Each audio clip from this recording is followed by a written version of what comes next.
এই নির্বাচন সরকার বদলের নির্বাচন না, এই নির্বাচন ঠিক করবে দেশের মালিককে।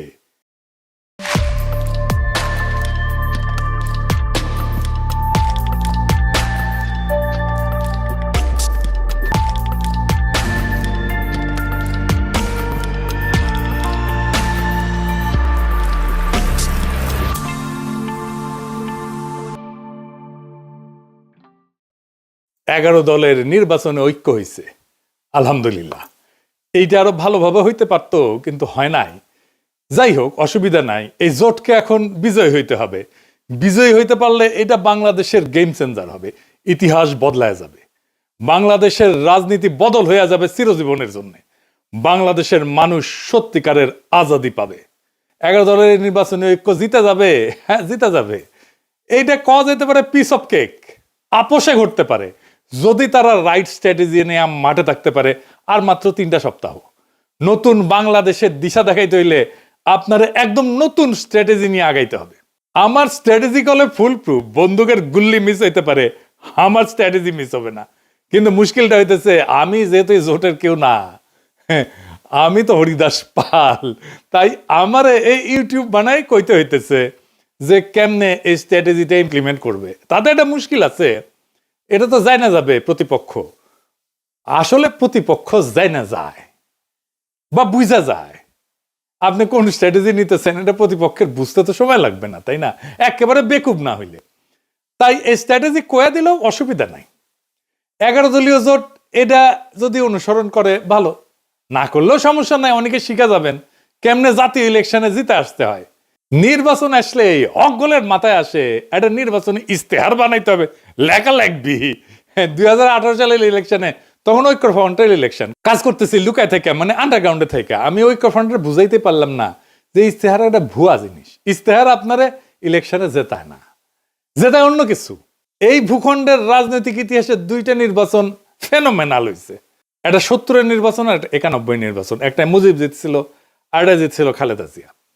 মুজিবের 70-এর নির্বাচনে জিতাইছিল কি কন্ত 6 দফা স্বায়ত্তশাসন, তাই না? 91 খালেদা জিয়া জিতাইছিল কি? উনার একটাই কথা, ওদের হাতে গোলামির জিনজির, আমাদের হাতে স্বাধীনতার পতাকা। এই কথাটা, এই যে 6 দফা আর স্বাধীনতার পতাকা, এটা কি নির্বাচনী ইস্তেহারে লেখা ছিল? না, লেখা ছিল না। তাহলে এটা কি যা এত সিম্পল, এত ছোট, অথচ এত পাওয়ারফুল? কি এটা? এটা হইতেছে স্ট্র্যাটেজিক ডক্ট্রিন। নতুন কথা মনে হইতেছে, আগামী নির্বাচনে 11 দলের স্ট্র্যাটেজিক ডক্ট্রিন লাগবে একটা, যদি জিততে চায়। আজকাল আলাপ সেই স্ট্র্যাটেজিক ডক্ট্রিন নিয়ে আসেন। আগে বুঝে নি কেন স্ট্র্যাটেজিক ডক্ট্রিন ইস্তেহারের চাইতে অনেক বেশি গুরুত্বপূর্ণ, আর স্ট্র্যাটেজিক ডক্ট্রিন আসলে কি, এর হাতি না ঘোড়া? আসেন আল্লাহর নামে শুরু করি। ইস্তেহার হইতেছে নির্বাচনের আগে দেওয়া প্রতিশ্রুতির তালিকা, কি কি করা হবে তার ঘোষণা, মূলত ভবিষ্যৎ নির্ভর। আর স্ট্র্যাটেজিক ডক্ট্রিন হইতেছে রাজনীতিকে দেখার দৃষ্টিভঙ্গি, ক্ষমতার উৎসকে সেটা নির্ধারণ করা, রাষ্ট্র কার জন্য, তার স্থায়ী উত্তর একটা স্ট্র্যাটেজিক ডক্ট্রিন। ইস্তেহার বলে কি করব, ডক্ট্রিন বলে কেন করব আর কার জন্য করব। মানুষ এই সমস্ত ইস্তার ফিস্তার বিশ্বাস করে না, পড়েও না। রাজনৈতিক দলের কর্মীরাও পড়ে না, কারণ সারা দুনিয়ার বাস্তবতা হইতেছে প্রায় সব দলই একই প্রতিশ্রুতি দেয়। চাকরি দেব, বেকারত্ব কমাবো, দাম কমাবো, দুর্নীতি কমাবো, কিন্তু মানুষ জানে এগুলো ভুয়া, কিছুই হবে না, কিছুই পূরণ হবে না। ফলে ভোটাররা এই সমস্তকে পাত্তা দেয় না। কিন্তু ডক্ট্রিন ইস্তেহারের এই সীমাবদ্ধতা ভেঙে ফেলে। ইস্তেহার যাচাই হয় ক্ষমতায় গেলে, ক্ষমতায় যে সে করলো কিনা। আমি কিন্তু আওয়ামী লীগের ইস্তেহার নিয়ে বেশ কয়েকটা এপিসোড করছি যে ওরা কোনোটাই কিছু করে নাই, বাস্তবায়ন করে নাই। কিন্তু ডক্ট্রিন যাচাই হয় ভোট দেওয়ার আগেই। ডক্ট্রিন মানুষকে প্রশ্ন করায়, আমি কি এই ডক্ট্রিনের মধ্যে নিজেকে দেখতে পাই? এই দল আসলে আমাকে কি মনে করে? মানুষ ইস্তেহার বিশ্বাস না করলেও ডক্ট্রিনকে চিনতে পারে। ইস্তেহার হয় পরিস্থিতি নির্ভর, আর ডক্ট্রিন সময় স্বাধীন। জিনিসপত্রের দাম বাড়লে ইস্তেহার বদলাবে, যুদ্ধ হইলে ইস্তেহার বদলাবে, কিন্তু ডক্ট্রিন বলে যে পরিস্থিতি আসুক ক্ষমতার কেন্দ্রটা বদলাবে না, ভোটাররা তাতে নিরাপত্তা পায়। ইতিহাস বলে যে দল ডক্ট্রিনে যেতে সে নির্বাচনে যেতে। নির্বাচনের মাঠে ডক্ট্রিন কি করে? 1 নাম্বার, ভোটকে একটা ডিল থেকে ঘোষণা বানায় দেয়। ইস্তেহার, আমি ভোট দিচ্ছি কারণ তুমি দিবা আমারে, তাই তো? আর ডক্ট্রিন বলে আমি ভোট দিচ্ছি কারণ আমি জানি ও আমি কে তার কাছে। 2 নাম্বার, প্রতিপক্ষের কথা কেউ নিজের করে নেয়। তার প্রতিপক্ষ যত কথা বলবে আমাদের ফ্রেমে বলবে, এটাই ডক্ট্রিন ঠিক করে। এটা আমরা আগে পরে আরো বিস্তারিত বলবো। ডক্ট্রিন ঠিক হলে ইশতেহার তার বাইরে যেতে পারে না। ডক্ট্রিন ইশতেহারের সীমা টেনে দেয়। আর মানুষের মনস্তত্ত্ব, মানুষ কি বিশ্বাস করে? মানুষ বিশ্বাস করে যে তাকে সম্মান দেয়, যে তাকে ছোট করে না, যে তাকে মর্যাদা দেয়, যে তাকে রাষ্ট্রের মালিক বানায়, তাকে বিশ্বাস করে। আর ইশতেহার বলে আমি তোমার এটা দেব। ডক্ট্রিন বলে আরে তুমি কি দেবো, তুমি তো মালিক। ডক্ট্রিন এটা বুঝায় দেয়। ইশতেহার আপনাকে গ্রহীতা বা অনুগ্রহ প্রার্থী বানায়, ডক্ট্রিন আপনাকে মালিক বানায় দেয়। মালিক ভিক্ষার উপরে ভোট দেয় না। নির্বাচন তো প্রতিশ্রুতির প্রতিযোগিতা না, নির্বাচন দেশের মালিকানা নির্ধারণ করে। তাই ইশতেহারের চেয়ে গুরুত্বপূর্ণ আমরা রাষ্ট্রকে, রাজনীতিকে, মানুষকে, জনগণকে, রাষ্ট্রের সাথে জনগণের সম্পর্ককে কিভাবে দেখি। নির্বাচনে মানুষ প্রতিশ্রুতিতে ভোট দেয় না, এটা বুঝতে হবে বাংলাদেশের পলিটিশিয়ানদেরকে। নিজের অবস্থানকে যে বুঝাই দিতে পারে তারে ভোট দেয়। আর যেই দল মানুষকে তার অবস্থান বুঝায় দেয় সেই দল ইশতেহার ছাড়াই জয়ী হইতে পারে। ইশতেহার ভুয়া জিনিস, ডক্ট্রিন আসল জিনিস। তাইলে 11 দলীয় জোটের বিজয়ের লক্ষ্যে স্ট্র্যাটেজিক ডক্ট্রিন কি হইতে পারে? আগে দেখে নেই বিএনপির স্ট্র্যাটেজিক ডক্ট্রিন কি এই নির্বাচনে, বলতে পারবেন? এটা জানা দরকার, কারণ এই বিএনপির স্ট্র্যাটেজিক ডক্ট্রিনকে হারাইতে হবে। কি সেটা? সেটা হইতেছে সবার আগে বাংলাদেশ। আমার আগে আমরা, আমাদের আগে দেশ, সবার আগে বাংলাদেশ। সবার আগে বাংলাদেশ, সবার আগে বাংলাদেশ। দেখেছেন উনারা সচেতন ভাবে করছেন কিনা এটা উনারাই বলতে পারবেন। তবে এইটা একটা plain and pure strategic doctrine বিএনপির। সবার আগে বাংলাদেশ এটা কেবল স্লোগান না, এটা একটা ডক্ট্রিনাল স্টেটমেন্ট। এইটাই ক্ষমতার উৎস নির্ধারণ করে। তাহলে এই ডক্ট্রিনাল স্টেটমেন্টের সমস্যা বের করতে হবে। সমস্যাটা কি? এই স্লোগানের সমস্যা বের করতে পারলে এইটারে ফাইট করা সহজ। আর এইটারে ফাইট করতে পারলে বিএনপি পুরা ক্যাম্পেইন কোলাপস করবে। আসেন এটা দেখে নিই, আমরা বিস্তারিত খুঁটায় খুঁটায় দেখব। তাইলে বুঝবেন এই সরল কথার মধ্যে কি গরল লুকায় আছে। গরল মানে জানেন তো, বিষ বিষ বিষ। তো দানের শীষের এই ডক্ট্রিনে কি বিষ লুকে আছে সেটা আমরা খুঁজে দেখি। সবার আগে বাংলাদেশ মানে বাংলাদেশ নামে একটা বিমূর্ত সত্তা আছে। সেই সত্তার যে স্বার্থ সেটা জনগণের উপরেও প্রাধান্য পাইতে পারে। অর্থাৎ জনগণ আগে না, রাষ্ট্র আগে। এটা একটা স্পষ্ট স্টেট ফার্স্ট ডক্ট্রিন। এটা শাসনের বৈধতা তৈরি করে। এই স্লোগান দিয়ে বলা হয় দেশের স্বার্থে সব কাজ করা হবে। ফলে অধিকার সীমিত করা, মত প্রকাশ দমন করা, কঠোর সিদ্ধান্ত নেওয়া, দমন পীড়ন করা সবই নৈতিকভাবে বৈধ হয়ে যায়। হাসিনার মতো। হাসিনাও এই একই ধরনের ডক্ট্রিনে বিলিভ করত, বিশ্বাস করত। এটারে বলা হয় ইংরেজিতে ইনস্ট্রুমেন্টাল লেজিটিমেসি ডক্ট্রিন, মানে উদ্দেশ্যের নামে পদ্ধতির বৈধতা। মানে উদ্দেশ্য হইতেছে আগে রাষ্ট্র, সবার আগে বাংলাদেশ। সেই জন্যে ওই সবার আগে বাংলাদেশকে রাখার জন্য যা যা পদ্ধতি আমি অ্যাপ্লাই করব সব বৈধ, সব সহি। এইটা জনগণকে সাবজেক্ট না অবজেক্ট বানায়, মানে জনগণ আর মালিক থাকে না, শাসিত হওয়ার বস্তু বানায় ফেলে। এই ফ্রেমে দেশ উপরে, জনগণ নিচে। জনগণ দেশকে সেবা দিবে, সেবা। জনগণ এখানে রাষ্ট্রের মালিক না, রাষ্ট্রের উপকরণ। এইটাকে প্যাটার্নালিস্টিক ডক্ট্রিনও বলা যায়, মানে অভিভাবক সুলভ শাসন ডক্ট্রিন বা অভিভাবকত্ববাদী রাষ্ট্রনীতি। এটা মানে কি? রাষ্ট্র নিজেকে জনগণের অভিভাবক মনে করে, আর জনগণকে দেখে অপ্রাপ্ত বয়স্ক, বুঝে না, নতুন, অক্ষম হিসাবে। এই এই সোনামণি বসো, জান তুই টেকে হ্যাঁ নয় নতুন নতুন। যাদের হয়ে রাষ্ট্র ভালো বুঝে সিদ্ধান্ত নেয়।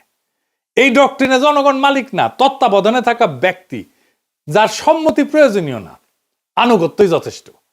প্রশ্ন করাকে দেখা হয় অকৃতজ্ঞতা হিসাবে। Paternalistic doctrine. বোঝা গেছে হাসিনা বলতো অকৃতজ্ঞ জাতি। এইখানে রাষ্ট্র বলে তোমার চেয়ে আমি বেশি বুঝি, আমি সবচেয়ে বেশি বুঝি। এই অভিভাবকত্ববাদী রাষ্ট্রনীতি এমন একটা শাসন দর্শন যেখানে জনগণ নাগরিকরা রাষ্ট্রের সন্তান। সন্তান বললে ভালো শোনায়, আসলে ওই অর্থে না আর কি, মানে অপ্রাপ্ত বয়স্ক জনগণ। দেখেন সবার আগে বাংলাদেশের ডক্টরিন কিন্তু পাল্টায় না কখনোই। মানে ধরেন যুদ্ধেও একই থাকে, সংকটেও একই থাকে, দমনেও একই থাকে। যুদ্ধও মানাবে, এটা সংকটও মানাবে, দমনেও মানাবে, কারণ দেশের জন্য সব যুক্তি খাটে। এটি ডক্টরিনের লক্ষণ। ডক্টরিন হয়ে উঠতে হইলে এরকম যে কোনো পরিস্থিতিতে এইটা কাজে লাগবে। এটা সীমা টানে না, ক্ষমতাকে অসীম কইরা দেয়। এই স্লোগানে কোথাও বলা নাই কি করা যাবে না, জনগণ কখন না বলবে, ক্ষমতার সীমা কোথায় বলা নাই। ক্ষমতা নিজেই তার সীমা ঠিক করে। এটা আনচেকড সোভার্নিটি ডক্ট্রিন, সীমাহীন সার্বভৌমত্বের ডক্ট্রিন। এইটা নিয়ন্ত্রণহীন সার্বভৌমত্ববাদী রাষ্ট্রনীতি।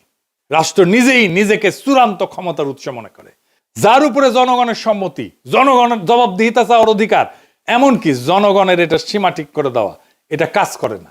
এই ডক্ট্রিনে ক্ষমতার উপরে কোনো কার্যকর নিয়ন্ত্রণ থাকে না। রাষ্ট্রের স্বার্থ সব প্রশ্নের ঊর্ধ্বে। নাগরিক অধিকার এখানে শর্ত সাপেক্ষ হয়ে যায়।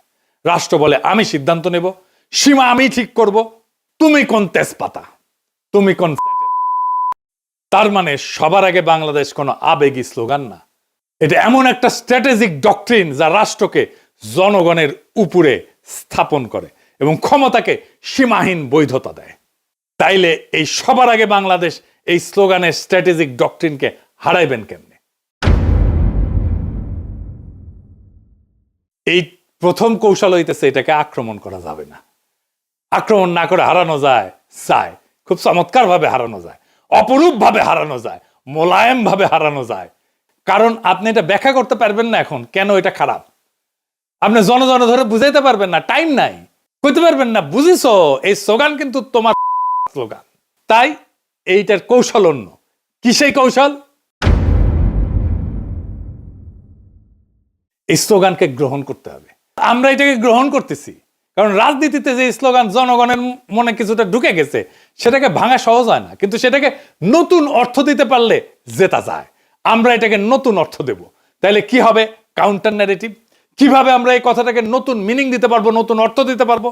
তাহলে আমাদের এমন একটা স্লোগান আবিষ্কার করতে হবে যেই স্লোগানের মানে এই বিএনপির স্লোগান সবার আগে বাংলাদেশের স্লোগানের অনিবার্য পরিণতি বলে মনে হয়, ডেস্টিনি বলে মনে হয়। কি হইতে পারে সেটা? সবার আগে বাংলাদেশের কাউন্টার ন্যারেটিভ হবে আমরাই বাংলাদেশ। ওরা বলবে সবার আগে বাংলাদেশ, আমরা বলবো সেটাই তো আমরাই বাংলাদেশ। এখানে কোনো ঝগড়া নাই, এখানে কোনো কনফ্রন্টেশন নাই, এখানে কোনো কন্ট্রাডিকশন নাই, এখানে আছে কমপ্লিশন, সম্পূর্ণতা। বিএনপি বলছে কি আগে, আমরা বলছি ওইটা আসলে কি, কেন আমরাই বাংলাদেশ। বিএনপির সবার আগে বাংলাদেশ স্লোগানকে আমরাই বাংলাদেশ স্লোগান সুপারসিড করে যাবে। এখানেই মূল খেলা। আমি এখানে কয়েকটা দিক ব্যাখ্যা করব কেন, কিভাবে এটাকে সুপারসিড করে যাবে। আসেন সেটা বুঝে দেখি, খুব মজা লাগবে। প্রথমে দার্শনিক ব্যাখ্যা, মানে পলিটিক্যাল ফিলোসফির ব্যাখ্যা। বাংলাদেশ জমি না, পতাকা না, সংবিধানের কাগজ না। বাংলাদেশ হলো মানুষের সমষ্টিগত রাজনৈতিক অস্তিত্ব। এখান থেকে আসে জনগণের সার্বভৌমত্ব। মানুষ মানে রাষ্ট্রের মালিক। তাই আমরাই বাংলাদেশ কোনো আবেগী কথা না, এটা সার্বভৌমত্বের ঘোষণা। বিএনপি দেশকে একটা বাইরের বস্তু হিসেবে দেখে, আমরা দেশকে নিজেদের পরিচয় হিসেবে দেখি। 2 নাম্বার, রাষ্ট্রনৈতিক ব্যাখ্যা বা স্টেট লজিক। বিএনপির ফ্রেম রাষ্ট্র আগে, রাষ্ট্র সিদ্ধান্ত নেয়, মানুষ উপকারভোগী। আমাদের ফ্রেম মানুষ আগে, মানুষ সিদ্ধান্ত নেয়, রাষ্ট্র মানুষের যন্ত্র। এইখানে ক্ষমতার কেন্দ্রটা বদলায় যায়। এইটাকে বলে সাবজেক্ট শিফট। বিএনপি বলে আমরা দেশ চালাবো, আমরা বলি আমরাই দেশ। এই অবস্থান থেকে কাউকে হারাইতে গেলে বলতে হয় তুমি দেশ না। এইটা তো সে বলতে পারবে না। রাজনীতিতে এর চেয়ে আত্মঘাতী কথা আর নাই। 3 নম্বর হইতেছে পলিটিক্যাল স্ট্র্যাটেজির ব্যাখ্যা। এটারে বলা হয় ক্লাসিক ফ্রেম হাইজ্যাকিং। বিএনপি যতবার বলবে সবার আগে বাংলাদেশ, ততবার তারা আসলে বলবে আমরা আগে। তারা নিজেরাই জনগণকে কেন্দ্র বানাবে, আমাদের ফ্রেম রিপিট করবে। এটারে বলা হয় নো এসকেপ ন্যারেটিভ। ওরা কথা বললেই আমার ভাষায় কথা বলবে। 4 নম্বর হইতেছে মার্কেটিং ব্যাখ্যা, পলিটিক্যাল মার্কেটিং আর কি, মানে পণ্যের মার্কেটিং না। বিএনপির স্লোগান অ্যাবস্ট্রাক্ট প্রোডাক্ট সেন্ট্রিক, মানে মানুষ শুধু সমর্থন করে। আমাদের স্লোগান আইডেন্টিটি বেসড, মানুষ নিজেকে এটার ভিতরে দেখতে পায়। মানুষ পোস্টারে লিখবে আমরাই বাংলাদেশ, কারণ এটা স্লোগান না, এটা সেলফ আইডেন্টিটি স্টেটমেন্ট। মানুষ যেটা নিজের পরিচয় মনে করে ওইটার সাথে বিশ্বাসঘাতকতা করে না। বোঝা গেছে? খুব সিম্পল 2টা শব্দ, বিধ্বংসী।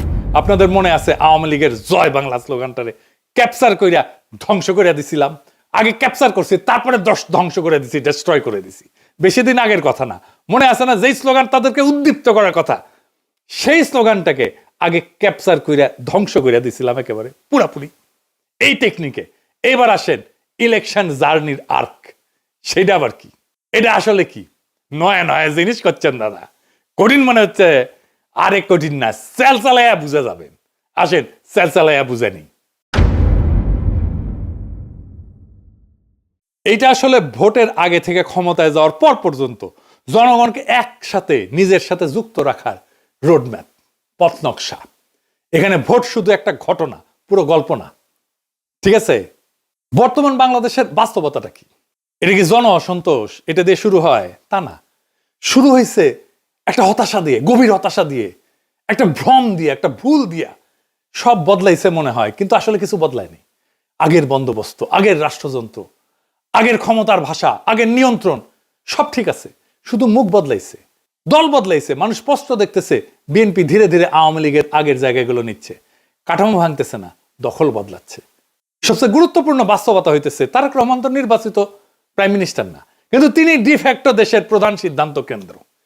এখানে মানুষ বুঝে যায় সমস্যা ব্যক্তি না, সমস্যা হচ্ছে একই রাষ্ট্র একইভাবে চলে। এই উপলব্ধিটাই ইলেকশন জার্নির প্রকৃত শুরু। নির্বাচন শেষ না, নির্বাচন দিয়ে নাগরিক তার মালিকানা দখল করবে। এখানে ইলেকশন জার্নির আর্ক পূর্ণতা পায়। স্লোগান থেকে যাত্রা, এর প্রথম ফেজে কি হবে? পরিচয়কে জাগরিত করা। আমরাই বাংলাদেশ, এটা আমাদের পরিস্থিতিকে জাগ্রত করবে। এই পর্যায়ে প্রতিশ্রুতি কম, দর্শন বেশি। এর লক্ষ্য কি? মানুষ ভোটার না, মানুষকে বলা আপনি একটা পলিটিক্যাল এন্টিটি, রাজনৈতিক সত্তা। 2 নাম্বার ফেজে কি? নৈতিক প্রশ্ন, মরাল কোশ্চেনিং।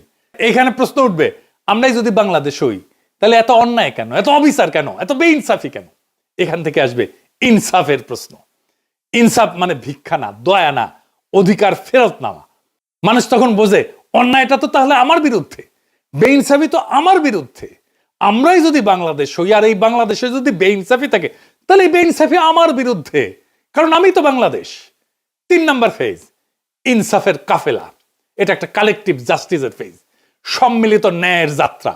মানুষ বোঝে আমি একা না, আমার অভিজ্ঞতা সবারই। এখানেই জন্ম নেয় কাফেলার ধারণা। কাফেলা মানে পার্টি না, কাফেলা মানে পোস্টার না, এটা একটা নৈতিক যাত্রা। আমার ভোটটা তো দেওয়া হবে তাকেই যে আইন বানাবে, যাকে আমি সংসদে পাঠাচ্ছি। এটা একটা যাত্রা, যে আইন সমাজে ইনসাফ কায়েম করবে।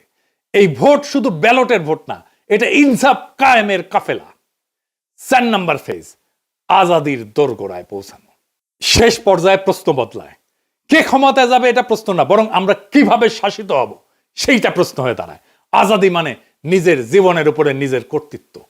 এখানে নির্বাচন ক্ষমতার উৎস না, এই নির্বাচন হইতেছে আজাদির দরজায় পৌঁছানোর মাধ্যম। ইনসাফের কাফেলা দিয়ে আজাদির দরজায় পৌঁছানোর মাধ্যম হইতেছে নির্বাচন। তাইলে কেন এই যে সিম্পল মেসেজ আমরা এই বাংলাদেশ, এটা কেন আমাদের জিতায় দেবে? 5টা সিম্পল কারণে জিতায় দেবে। 1 নাম্বার, এটা ঝগড়ার রাজনীতি না। 2 নাম্বার, এটা পরিচয়ের রাজনীতি। 3 নাম্বার, এটা মানুষকে ছোট করে না। 4 নাম্বার, এটা মানুষকে রাষ্ট্র বানায়, মালিক বানায়। 5 নাম্বার, এটা প্রতিপক্ষের মুখে আমাদের ভাষা ঢুকায় দেয়। মানুষ যখন বলে আমরাই বাংলাদেশ, সে আর শুধু ভোটার থাকে না, সে হয়ে যায় মালিক। আর মালিক কখনো ভুল জায়গায় দাঁড়ায় না। এই নির্বাচন সরকার বদলেন না, এই নির্বাচন ঠিক করবে দেশের মালিককে। ওরা বলে সবার আগে বাংলাদেশ, আমরা বলি আমরাই বাংলাদেশ। যেদিন মানুষ এটা বুঝে যাবে সেদিন আর কাউকে জিততে হবে না। নির্বাচন নিজেই নিজের ফল ঘোষণা করবে। সেই দিনের অপেক্ষায় আমরা থাকব 12ই ফেব্রুয়ারিতে। ইনকিলাব জিন্দাবাদ। আমরা কি চাই? আপনি কি চান? আমি কি চাই? বাংলা কি চায়? মাটির কি চায়? শহীদ কি চায়? আমরা কি চাই? বাংলা কি চায়? 24 কি চায়? জুলাই কি চায়? আমরা কি চাই? ইনকিলাব কি চায়? বিপ্লব কি চায়? জনতা কি চায়? মাটি কি চায়? বাংলা কি চায়?